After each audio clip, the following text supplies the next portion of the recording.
Hello guys, അസ്സലാമു അലൈക്കും. നമുക്ക് ഇന്ന് കുറച്ച് ഗോതമ്പ് കഴുകി ഉണക്കി പൊടിക്കണം കേട്ടോ. അതിന് വേണ്ടിയിട്ട് ഞാൻ ചേറിപ്പറക്കൊക്കെ ചെയ്തിരിക്കണു. പക്ഷേ ചെറുപ്പം മുതലേ അത് ശീലമില്ലാത്ത കാരണേ കണ്ടോ കുറേ ഒന്നും പോയിട്ടില്ല കേട്ടോ. അപ്പോൾ ഇതെന്താ ചെയ്യുക, നമുക്കൊരു 5-6 പ്രാവശ്യം അങ്ങോട്ട് നല്ലോണം കഴുകുക. ഒക്കെ കഴുകട്ടെ, എന്നിട്ട് ഞാൻ കാണിച്ചു തരാം കേട്ടോ. ഇതൊന്ന് നമുക്ക് കുറച്ചെടുത്തിട്ട് പുഴുങ്ങണം. പുഴുങ്ങിയിട്ട് ഉണക്കിയിട്ട് പൊടിച്ചാൽ പുട്ട് ചുട്ടാൽ നല്ല ടേസ്റ്റ് ഉണ്ടാവും കേട്ടോ. അപ്പോൾ നമുക്ക് കുറച്ച് അങ്ങനെയും ചെയ്യാം. നമുക്കിതുണ്ടല്ലേ, കല്ലും മുട്ടി ഒക്കെ ഉണ്ട് കേട്ടോ. അപ്പം നല്ലോണം കഴുകി അരിക്കണം കേട്ടോ. പിന്നെ ഞാൻ പറഞ്ഞില്ലേ ഇതൊന്ന് കുറച്ചെടുത്തിട്ട് പുഴുങ്ങി പൊടിക്കണം എന്ന്, അത് ഞാൻ പിന്നെ വെച്ചു. ഇനി അടുത്ത മാസം ഗോതമ്പം കിട്ടുമ്പോൾ പുഴുങ്ങിയിട്ട് പൊടിക്കുക. ഇത് ഞാൻ വെറുതെ ഉണക്കി പൊടിക്കുക കേട്ടോ.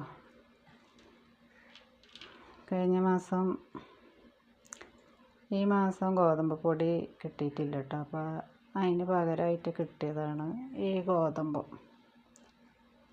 മറ്റേത് ഗോതമ്പ് പൊടി കിട്ടിയാൽ സുഖമല്ലേ, കഴുകും വേണ്ട ഉണക്കും വേണ്ട. ആ പൊടി വാങ്ങുക, കൊണ്ടുവരിക. ഇപ്പോൾ ഇപ്രാവശ്യം പണി കിട്ടി. അപ്പോൾ ഒക്കെ ഞാൻ കഴുകി വൃത്തിയാക്കിക്കണു. ഇനി നമുക്ക് ഉണക്കാൻ കൊണ്ടുപോയിടാം. അപ്പം ഞാൻ ഗോതമ്പൊക്കെ കഴുകി പായി വിരിച്ചതിൻ്റെ മേലെ ഒരു തുണിയൊക്കെ വിരിച്ച് ഞാൻ ഉണക്കാനിടാം കേട്ടോ. നല്ല വെയിലാണ്, 1 മണിക്കൂർ വെയിൽ തട്ടിയാൽ മതി കേട്ടോ.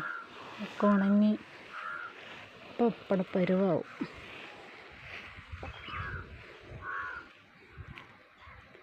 അപ്പോൾ ഗോതമ്പൊക്കെ ഉണങ്ങട്ടെ. ഞാൻ ചോറിന് വെള്ളം വെച്ചിക്കണം കേട്ടോ. ഇനി നമുക്ക് അരി കഴുകിയിടാം. അപ്പം നമുക്ക് അരി ഇട്ട് കൊടുക്കാം കേട്ടോ.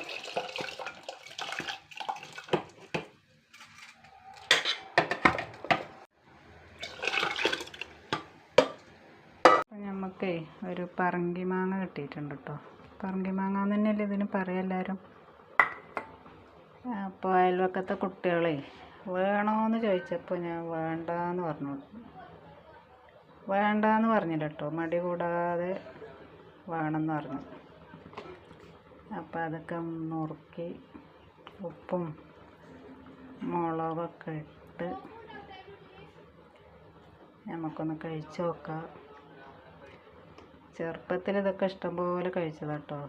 ഇപ്പോൾ പിന്നെ അങ്ങനെ അതിനോട് വലിയ താല്പര്യമില്ല. ചെറുപ്പത്തിൽ എന്ന് പറഞ്ഞാൽ ഞങ്ങൾ കുട്ടികളെല്ലാവരും പാടെ കൂടിയിട്ട് പെറുക്കിക്കൊണ്ടുവന്ന് ഉപ്പും മുളകൊക്കെ ഇട്ട് പിന്നെ കുറേ കടിച്ചാൽ പറിച്ചില്ലേ മുട്ടായി, അതൊക്കെ ഉണ്ടാക്കിയൊക്കെ തിന്നിരുന്നു കേട്ടോ. ഇപ്പം അങ്ങനെയൊന്നുമില്ല. ഇപ്പം എല്ലാവരും ഒറ്റക്കായില്ലേ. അപ്പോൾ പിന്നെ ഇതിനോടൊന്നും വലിയ ഇൻട്രസ്റ്റ് ഇല്ല. അപ്പോൾ ഉപ്പും മുളകൊക്കെ ഇട്ട് കൊടുത്ത് തുള്ളി വെളിച്ചെണ്ണ ഒഴിച്ച് കൊടുക്കുക കേട്ടോ. അത് മതി. എന്നിട്ട് കൈ കൊണ്ട് തന്നെ നല്ലോണം മിക്സ് ആക്കുക.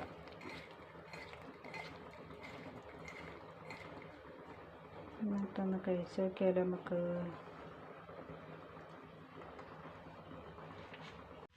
അപ്പം നമ്മൾ ഗോതമ്പം കൊണ്ട് ഞങ്ങൾ 10 മിനിറ്റ് ആയിട്ടുള്ളൂ കേട്ടോ. അപ്പോഴത്തേനൊക്കെ വെള്ളമൊക്കെ വറ്റി ഉണങ്ങി ഒരു വിധം. അങ്ങനെ നമ്മൾ ചോറൊക്കെ വെന്ത് വാർത്തുക്കണം കേട്ടോ.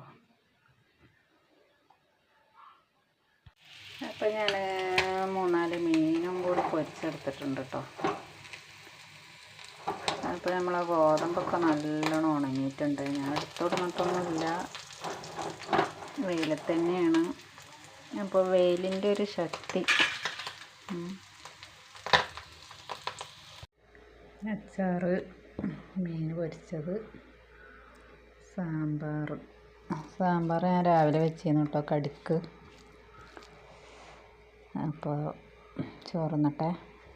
ഉപ്പൊക്കെ ഉണ്ടോ ഗൈസ്? ഗോതമ്പൊക്കെ ഉണങ്ങി നല്ല പൊരി പോലെ ആയിക്കണം. നമുക്കിത് പൊടിക്കണം.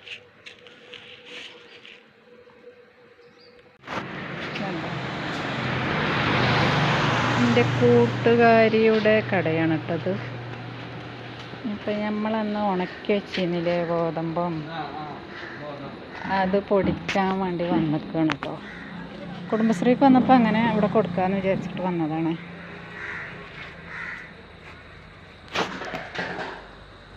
ഇപ്പം ഞാൻ ഗോതമ്പൊക്കെ പൊടിച്ച് കുടിയിലെത്തിയിരുന്നു കേട്ടോ.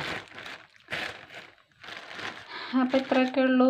എൻ്റെ വീഡിയോ ഇഷ്ടപ്പെട്ടാൽ ലൈക്ക് ചെയ്യുക, ഷെയർ ചെയ്യുക, സബ്സ്ക്രൈബ് ചെയ്യണേ. അസ്സലാമു അലൈക്കും.